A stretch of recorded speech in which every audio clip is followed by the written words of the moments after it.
करीब 3 महीने तक कैद जैसा जीवन बिताने के बाद आखिरकार वो पेड़ के खोखले से बाहर निकल आया। यहीं कहानी खत्म हो जानी चाहिए थी, लेकिन असली कहानी तो अब शुरू होने वाली थी। उसी खोखले के अंदर एक नया जीवन पल रहा था, जिसने आज तक बाहरी दुनिया तक नहीं देखी थी। उसके पास अब ज़्यादा समय भी नहीं बचा था। अगर वो हमेशा खाना लेकर देता रहता तो वो कभी अपने दम पर उड़ना और जीना नहीं सीख पाता। आखिरकार वो उसी खोखले में कैद रह जाता। इसलिए उसने एक कठिन फैसला लिया और धीरे धीरे खाना लाना कम कर दिया। ऐसा नहीं था कि वो उसकी मदद नहीं करना चाहता था, बल्कि कुछ बातें ऐसी थी जिन्हें सिर्फ अनुभव ही सिखा सकता है। समय तेजी से बीतता गया। अब उस छोटे से खोखले में एक नहीं बल्कि 2 पक्षी रहने लगे थे। बच्चे बड़े हो रहे थे और जगह पहले से भी ज़्यादा तंग होती जा रही थी। हवा भारी होने लगी थी। हर दिन वहाँ रहना मुश्किल होता जा रहा था। जो जगह पहले कभी सुरक्षित लगती थी, अब वही उनकी सबसे बड़ी सीमा बन चुकी थी।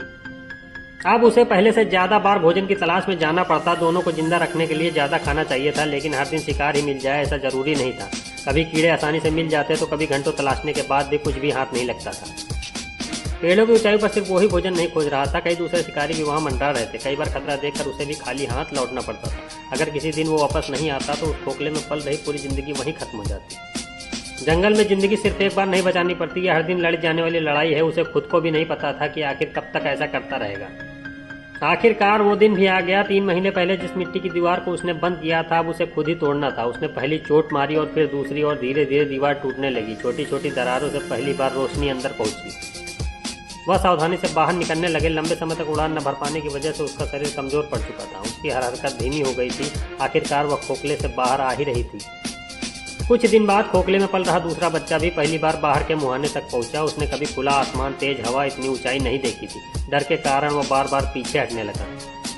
मैं उसके सामने उड़कर रुक गया, लेकिन मैं उसकी जगह नहीं उड़ सकता था, जैसे कोई भी मेरी जगह नहीं उड़ सकता। मैं सिर्फ इतना बता सकता था कि अब लौटने का कोई रास्ता नहीं बचा है। आखिर उसने हिम्मत जुटाई। अपने छोटे शरीर की पूरी ताकत लगाकर वह धीरे धीरे बाहर निकला। शुरुआत में उसका संतुलन कई बार बिगड़ा, लेकिन एक पल के लिए लगा कि शायद वह नीचे गिर जाएगा।